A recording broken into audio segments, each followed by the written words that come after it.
Hello everyone, it's Brittany from the Pretty Plus, and today I am sharing with you my birth story of the twins. So I got pregnant back in November, I think. I have a video that I will link for you that tells like the story of us finding out we were having twins and our initial reactions, and I think that was around 20 weeks that I filmed that. So maybe like 16. Anyway, it was like earlier on in pregnancy. So yeah, I'll link that so you can see like initial reactions of having twins and whatnot. But right now I'm just going to talk you through the process of us having the twins early and what things look like now. So we have identical boys. This is Pierce. I don't think you can see him very well. We are in the NICU, but this is Pierce, and he was twin A. He was born 32 weeks and 6 days. Beckett also born 32 weeks and 6 days. He was baby B. Pierce was 4 pounds 7 ounces, and Beckett was 3 pounds 10 ounces.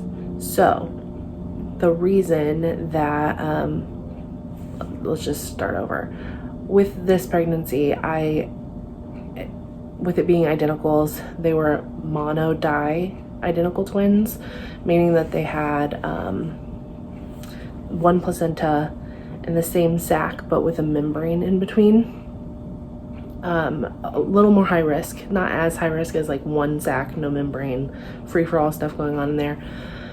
But with my previous pregnancy, having preeclampsia and having my placenta not working like as well for my daughter, she ended up having an intrauterine growth restriction due to placental cord flow or something of that sort. We don't know because it wasn't I have a story, her birth story, I'll link for you as well. We don't know because it wasn't diagnosed when she was in utero. It wasn't until she came out that we knew she was small. So I knew that going into it there was a risk of that happening again, but I figured it would happen again maybe with one baby and we'd be able to manage it. When I found out it was twins and that they shared a placenta, I was rightfully really scared. So all things considered, they did very well. Once I was 16 weeks, I had every other week scan at my maternal fetal medicine doctor, and that was an ultrasound to check and make sure there was no twin-to-twin transfusion syndrome.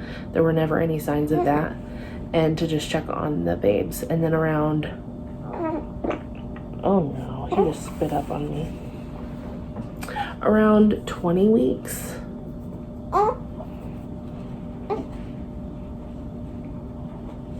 he spit up. Not a lot though. Okay? You okay? Oh, it was 24 weeks. At 24 weeks, we were told that our baby B, Beckett, over there, that he had, that he was smaller. That he was measuring at the 6th percentile, and Pierce was measuring at the 62nd, or no, at that time, the 47th percentile. And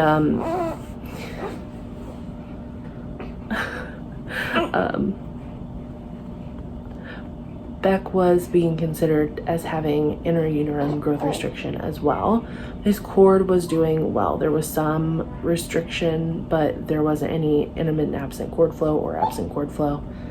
It was doing really well. So we monitored weekly ultrasounds and weekly non-stress tests. But weekly non-stress tests as well, and the boys were doing really well. At my 32-week appointment, my husband and I went, and it was a growth appointment, meaning they were checking the like whole growth and stats of the babies, and they found that they were both small, but that Beckett's cord flow was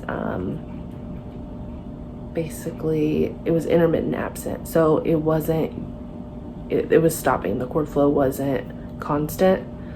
With some resistance, it was just like stopping sometimes. And they decided that they were going to have me admitted to be monitored so that they could constantly be monitoring the baby, do non-stress tests basically all the time, and then do bi-weekly growth scans as well as checking for Dopplers on the cord flow.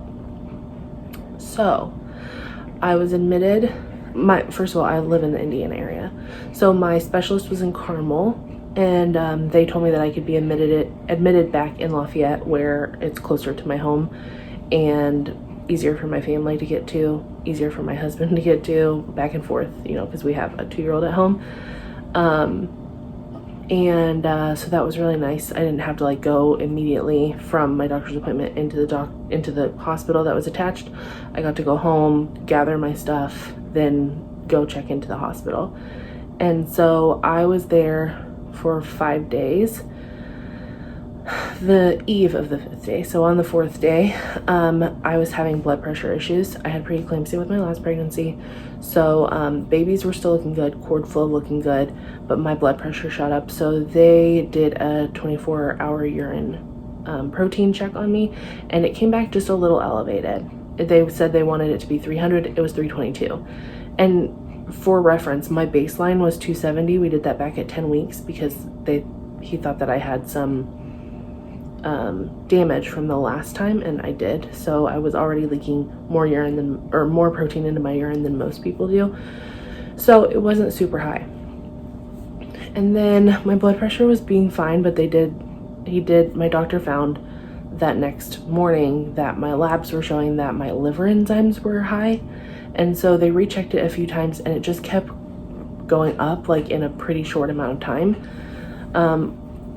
At one point he was in the room saying, you have mild preeclampsia. We're probably going to be able to go until like 34 and a half weeks. So I would have been in the hospital for another week and a half before having them. To just a few hours later, he was in there saying, we're probably going to have these babies today. You now have severe preeclampsia. It's very important that we get the babies out now so that nothing bad happens to you, nothing bad happens to them.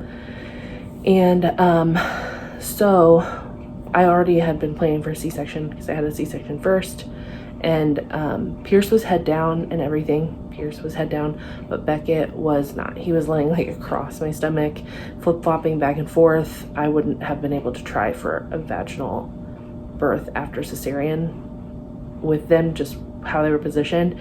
We prepped pretty quickly after the findings that my liver enzymes kept going up pretty significantly every time. Had the C-section, and this time the C-section was much better than last time. Last time I don't remember getting to the room, getting my shot in my spinal. I don't remember any of that because I think my brain went into shock because I ended up like shaking really bad. They gave me, I think, Ambien last time because I was freaking out, to be honest. And then I got so tired that I, like, right after they told me that Claire was born, I just was like, okay, out of it. And then I fell asleep, and I was asleep for the whole recovery time and everything. With the boys, I remember everything. I remember the process of getting ready. I remember having my spinal. I remember like the tiniest details that I did not remember with Claire at all. And everything went well. I was numbed well. Everything there was good. The only reaction I had was that I was really, really itchy on my face afterward.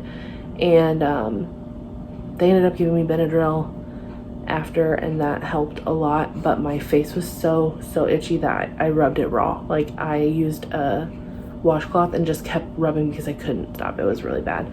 But the boys were born perfect, no problems besides them being tiny and early, they went straight to the NICU, and I had to do 12 hours of magnesium. Luckily it wasn't 24.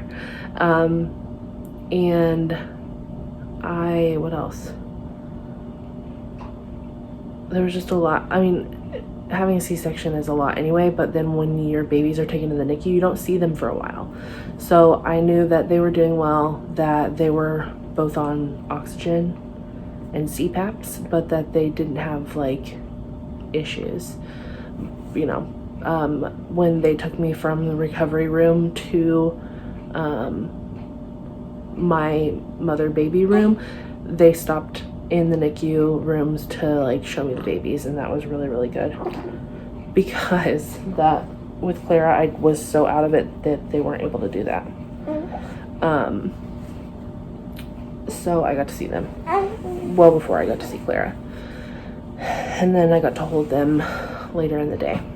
So sorry, I'm tired right now, just life in general. So today is day 12 of them being in the NICU. My recovery as far as my C-section scar and stuff, it went really well, but I was very, very sore, like very sore, more sore than I was the first time. And I think it's just because I felt like I had more to do. Like I wanted to make sure I could stay awake so that I could see the babies, and then I was going home, so I wanted to make sure I could stay awake to see Clara, so I wasn't taking my medicine as often. It was just a process that I had to get used to, and I had to just let myself be like, okay, I need the pain medicine. I'm not going to be able to do as much because I'm probably going to be passed out, but I need to heal so that I can be better for everything that I need to do.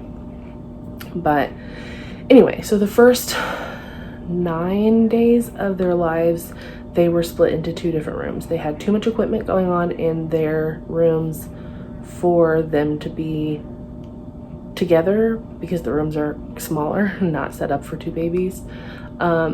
So they were split up. On day 10, they put them in the same room. Or wait, yeah, day 9 or 10. I don't remember now. Day 9 or 10, they put them in the same room. I think it was 9. Day 10, I got to hold them together for the first time. I've been vlogging this week to kind of show my friends and family mostly, and to like look back on myself, like what this process has looked like every day, because it's pretty difficult. It's different than with Clara, because with Clara, we were in the NICU and we stayed in the NICU the whole time. I think I left 2 nights, 2 maybe 3 nights to go home and sleep there when I was still recovering from my C-section. Brett, I think, stayed home 1 night. We both left just a handful of times. And now that we have Clara and Brett doesn't have as much like time off, he got no time off right now. He's working, and I'm getting up in the morning with Clara, taking her to daycare, then coming to the hospital and being here throughout the day, and then leaving to go home to make sure I'm there like for most days when Clara is home, or pick her up from daycare, do like our normal routine: dinner, playing, baths, bedtime, and then there's that like lull in the night where I'm like sad because my daughter is sleeping and I don't get to see her, but my babies are over a half an hour away. But I know they're being well taken care of in the NICU when I'm not here, and I know that it makes most sense for me to stay at home. I haven't given in and come up in the middle of the night yet. I haven't stayed here yet, just because I want to make sure that Clara's life isn't super turned upside down, because it was turned upside down for the week that I was admitted. She didn't get to see me the whole week. So that's been a process. So I decided that I'd vlog that and share, and I think it'll be interesting to look back on.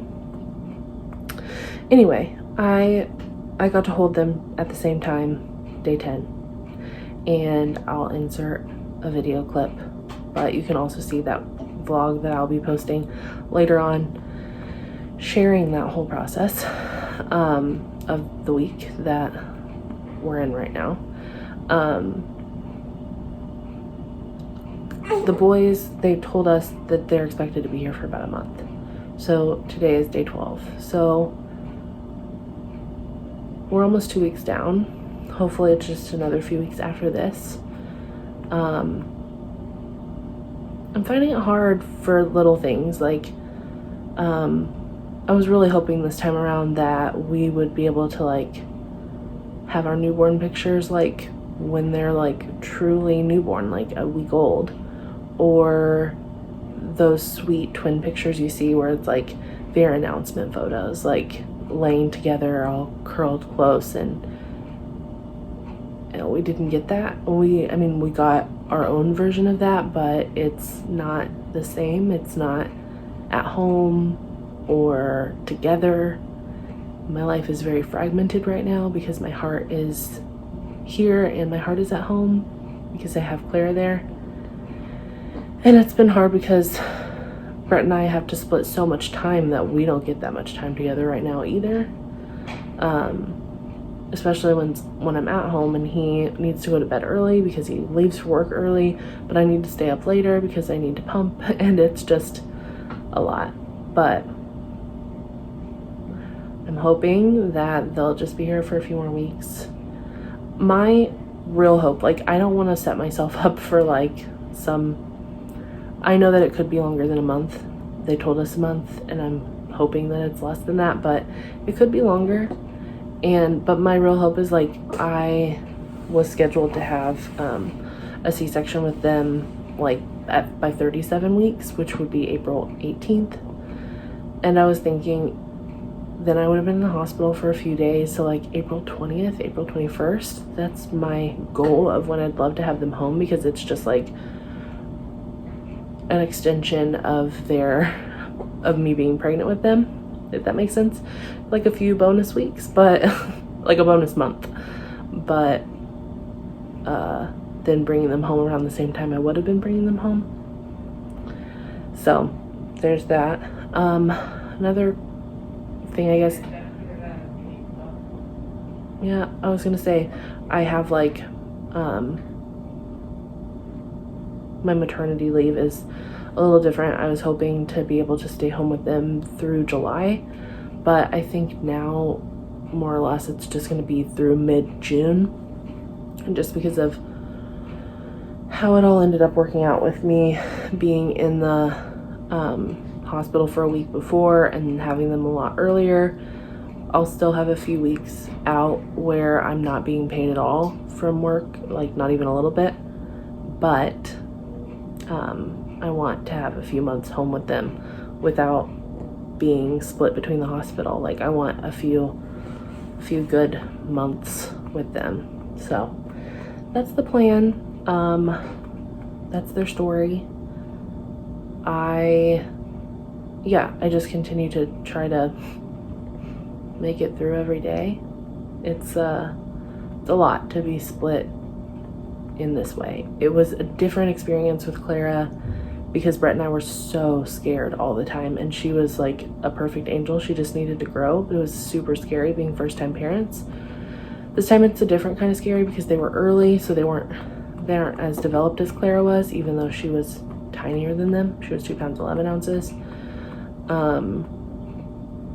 But we hid in this room. We were like terrified. We were so afraid to be too far from her. And with them, it's a different kind of scary because they were early, so they've still got some developing to do with their lungs. Oh, Pierce.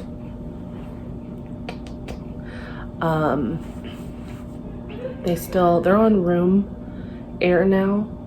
Like they have their cannulas to help them with breathing, but it's just like room air, just helping them put it into their nose easier. And they are taking pretty good feeds, but it's through their noses still because they don't get that like suck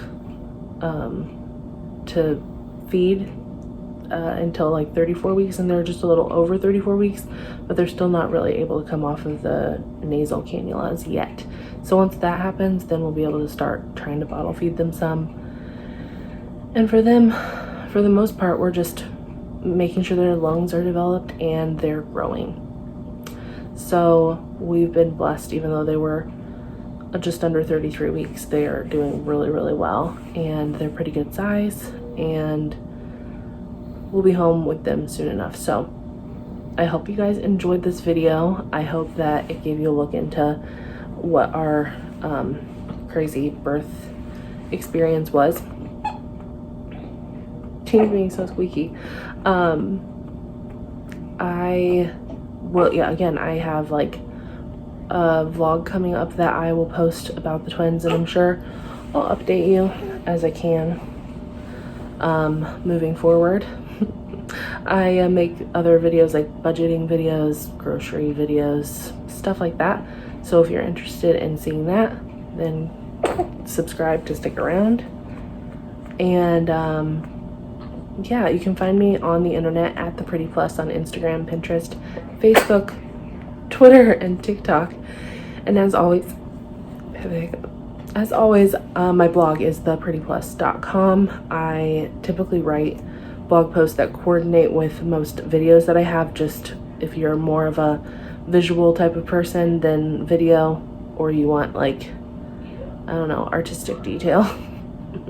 I just like to do that because my blog is my baby. So, well, my first baby, and then I have 3 more. But sorry I wasn't able to show you Beckett because he is sleeping and I'm just holding one of them right now. It's much easier to just hold one. But here, I'll show you little Pierce's face. Look at him. Oh, he's so cute. I'll insert a video of Beckett here. And thank you guys so much for watching. I'll see you next time. Bye.